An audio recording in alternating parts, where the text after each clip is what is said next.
Hey guys! Welcome back to another video. And we have just landed here in Bangkok, Thailand.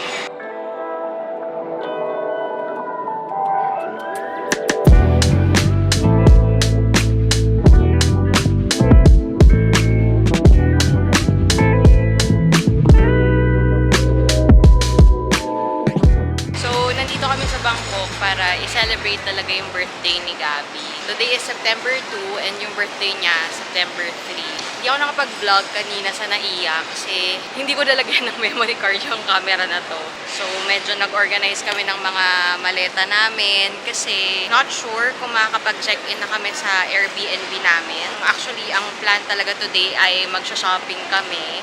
Mamimili kami ng mga gagamitin namin sa mga susunod na araw. Ayan, I think we are all set. We will be going na to the Airbnb. Dahil okay naman yung Grab dito, mag-grab lang kami papunta ng Airbnb namin. Kwento ko na lang din, kanina sa immigration, wala namang ganong tinanong sa amin. Talagang ano lang, saan ang punta, kailan ang uwi, and sino yung kasama.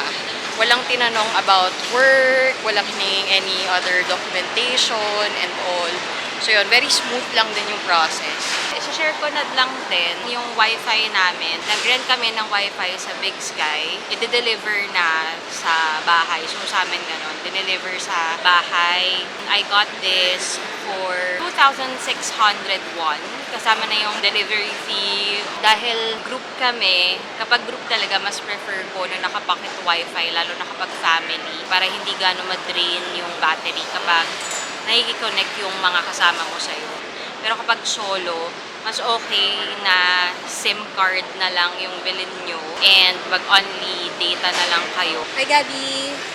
Where are you? Bangkok!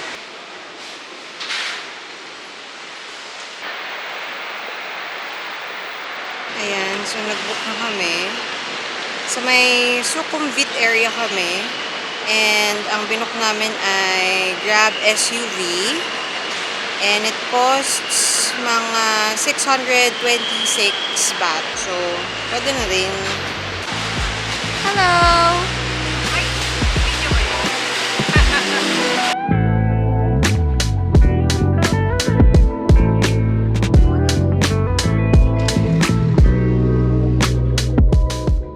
We are already here sa condo, pero hindi pa kami makapag-check-in. Yung susi, wala pa dun sa mailbox kung saan namin dapat kukunin. And sinabihan kami na pwede naman namin iwan yung luggage namin sa room habang hindi pa kami nakakapag-check-in. Pero ayun nga, dahil wala pa yung susi, nag-message muna ako dun sa host. So ayun, babalikan daw niya ako, contact daw niya yung maid nung room. Pero ayun, nag-antay lang muna kami dito sa parang lobby. Pero ito siya. So, ito ay Circle S, Sukhumvit. Ililink ko na lang din yung mismong Airbnb unit sa description box. Pero ito siya.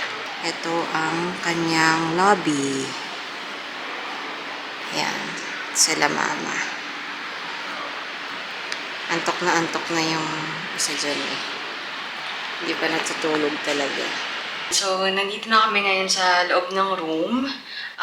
Papakita ko muna sa inyo bago kami lumabas ulit. So, meron na ditong ref. Malaking ref na actually. Ayan. Oh, may water din. May microwave and pwede ka din mag-laundry. May lutuan din. TV. May table dyan. And then, ayan. May parang pa-couch pa sila dito. And ayan. Bale, 2 beds yung meron. Pero yung divider niya is, ayan, glass lang siya. Parang may balcony then. And then, dito naman yung isang sort of parang bedroom. Ano to? Oh. Okay. Storage lang siya. Ito, tingnan natin yung CR. May bidet. Very good. So, yan, bathtub. Medyo challenging lang no, medyo mataas yung iaakyat mo para dun makapunta ka sa bathtub. Pero ayun. That's basically our room. Itong room, we booked this sa Airbnb ng mga around 16,000 for 3 people na yon.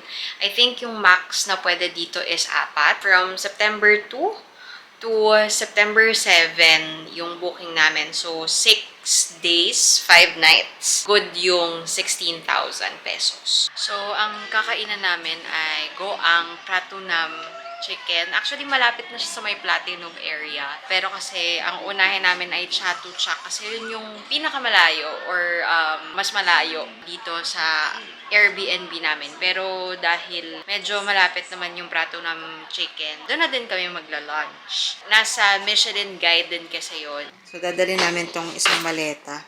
Ang lagayan namin ng mga papamili naming mga damit. Akala mo naman sobrang daming bibilin. So, grabe yung waiting time namin. Medyo kanina pa kami nag-aantay dito. Ang traffic, oh. So, yung akala kong ibibilis ng biyahe namin, nispend lang din namin siya sa pag-aantay ng Grab. Okay, so fail yung aming pag-grab. Nagkamali siya ng liko. So, parang 12 minutes pa na additional yung antayin namin. Hindi na kami makapag-antay and mag-change na kami ng location na pupuntahan. Diretso na kami sa Chatuchak. Then, doon na lang kami maghahanap ng makakainan. Parang sayang yung oras. Ang gagawin namin, magte-train na lang kami. So, sa Sukhumvit line kami, sasakay kami sa Maynana. And then, ang baba namin ay sa Mochit Station. And then dito pala, malapit sa Airbnb namin ay Koreatown.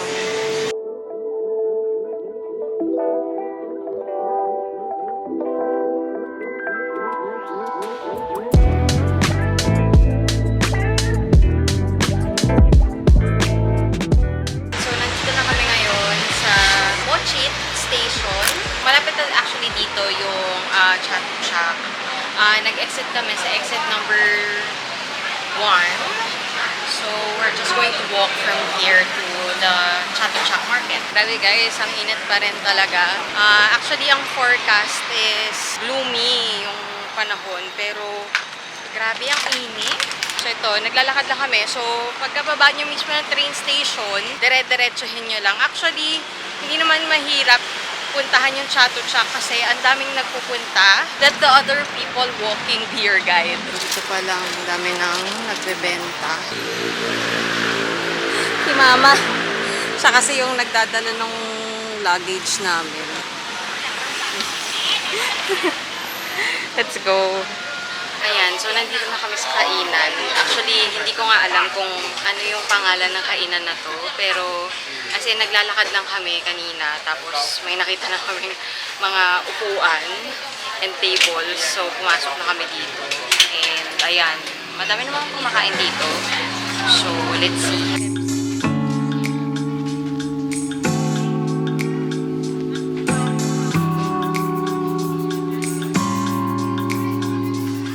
First meal in Bangkok.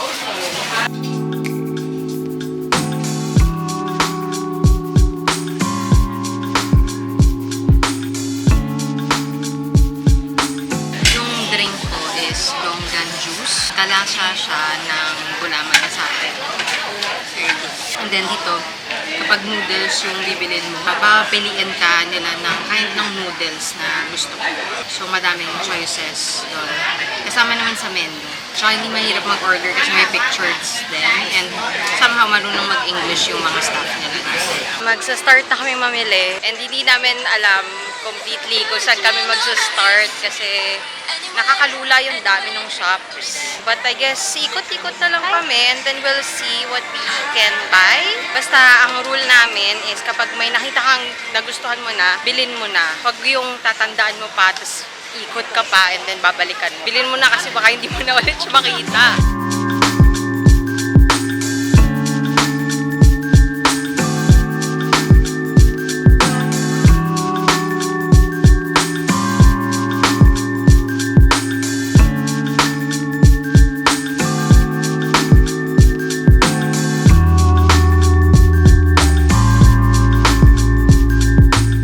So, nag-ikot-ikot pa rin kami dito.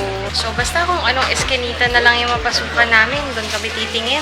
Ako may nabili na ako kanina. Shorts. Pambahay lang. 300 baht for 3. So, siguro pumapatak ng mga 500 something para sa tatlong pambahay na shorts. So yan, si Mama. Oh, let's go again.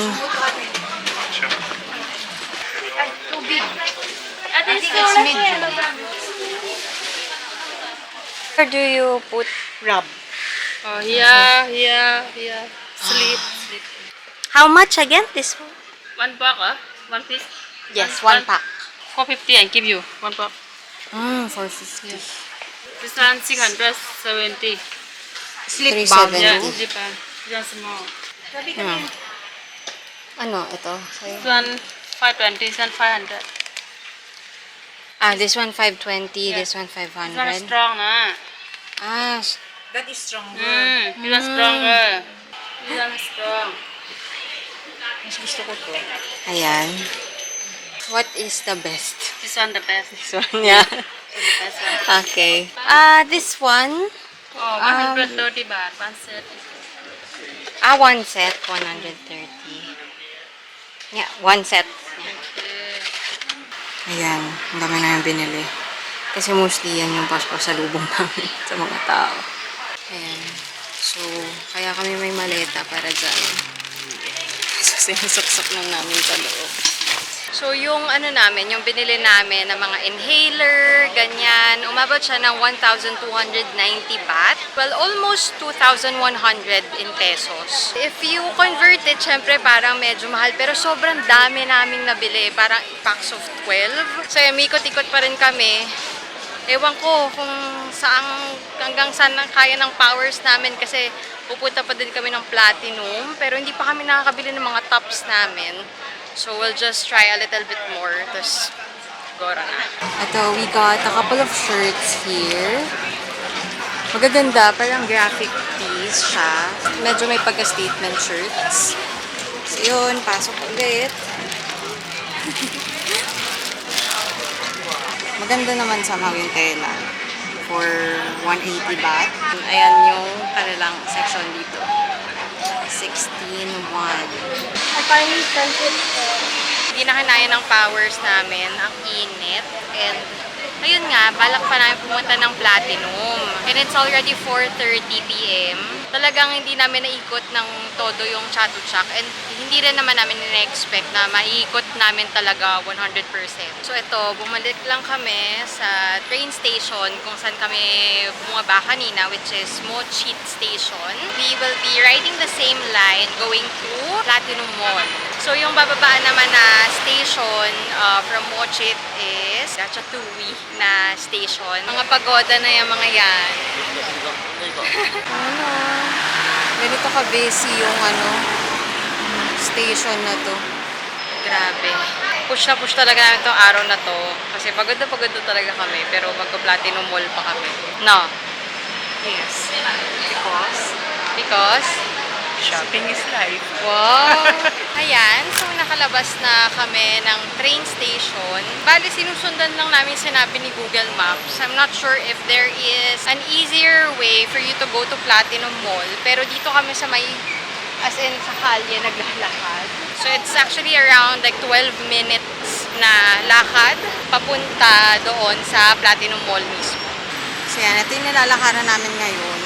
Google, please don't fail us. So, nandito na tayo ngayon sa Platinum Fashion Mall. We decided na kumain na muna kasi pagod na yung mga paa namin and isa na naman tong, lakaran. Tama naman yung dinaanan namin kanina sa labas. Pero I think it's easier if you're coming from Pratunam. Across lang siya nitong Platinum Mall. The thing is, hindi na kami nag-decide pumunta ng Pratunam kasi similar lang naman siya sa Chatuchak pero wholesale. So, outside din siya, mainit, ganun. And itong Platinum, aircon siya. So, medyo mas comfortable mamili. Kailangan pala natin ng cash card dito. Very common yan dito sa Thailand. Usually sa mga food court nila, kailangan cash card ibabayad mo. Thank you! Ayun guys, nakakuha na tayo ng cash card natin. 1,000 Thai baht yung niload ko dito.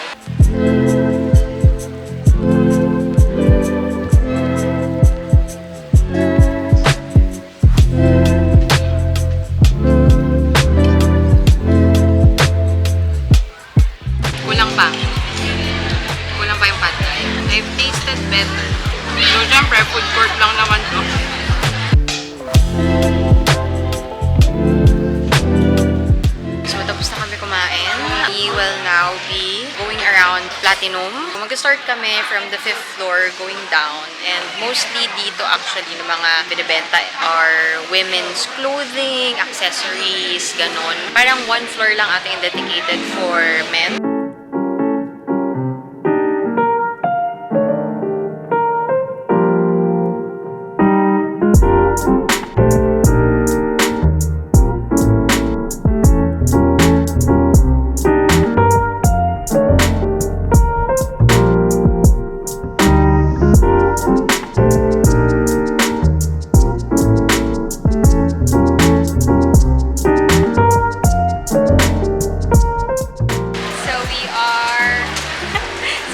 Heading to the 3rd floor naman. Ito naman, pang babae lang to. So, hopefully, makakita kami ng mga damit na pwede naming magamit in the next couple of days. Kasi sa totoo lang, onti lang yung damit na dinala namin. Masyado siyang manipis yung for a white. Oo, for a white.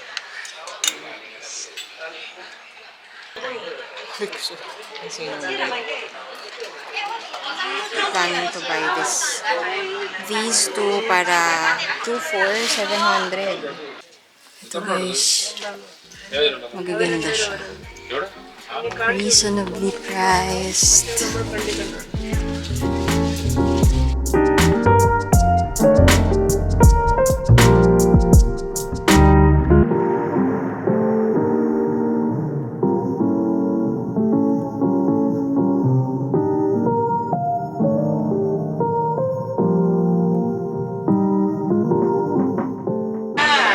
Ganda nito guys, oh.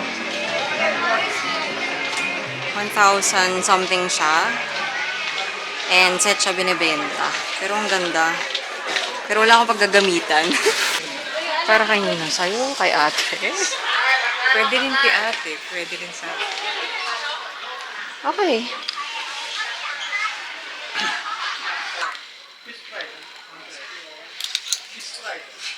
Ayan, we are officially calling it a night dito sa Platinum Mall. And actually, parang halos lahat nagsasarado na kasi hanggang 8 lang talaga siya. And it is now 7:46. Better siguro talaga na mas maaga kayo dito sa Platinum kasi ang laki niya and very convenient talaga mamili dito. Try namin mag-book ng Grab sa baba. Okay, so we are now back here sa Airbnb. Bago pala kami umalis kanina ng Platinum Mall, bumili kami ng mango sticky rice dun lang sa, as in labas lang mismo talaga ng Platinum Mall. This is 100 baht.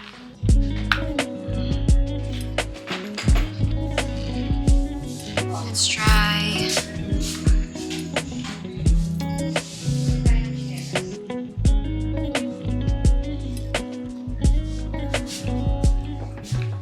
Ayos lang. Ayos lang siya. Yung mangga nila dito, saktong tamis lang. Saktong tamis lang. Tapos may onting hint ng asim. I'll be ending the vlog here. Siguro, hindi ko na ipapakita yung mga pinamili ko for now. Shoot na lang ako ng haul video ng lahat ng pinamili namin dito sa Thailand. So, ayun. Pero, I think we went over our budget a little bit. Nagtabi lang talaga ako ng money for today para lang talaga sa shopping. Siguro takeaway ko for the experience today, sa Platinum Mall kayo mamili. Ewan ko kasi parang mas convenient talaga, sobrang layo. Mag-shopping sa Platinum. Pero iba talaga yung nakakapag-isip ka ng mas maayos dahil malamig ang ihip ng hangin as compared to Chatuchak. Anong say mo? Ayun, according to Mama, mas maganda daw yung choices mo sa Platinum. Hanggang 8 o'clock lang yung mga shops doon. Actually, parang 7:30 may mga nakikita na kami na nagsasarado. So, mas okay talaga na may maitabi kayo ng mas madaming time for that. So, actually, gusto namin bumalik. Pero we have to check our budget kung kaya pa namin bumalik. Tomorrow, we will also be celebrating Gabby's birthday! Ayun, I hope you enjoyed this video. And if you like it, give this video a thumbs up. And don't forget to subscribe for more. Thank you for watching. Bye!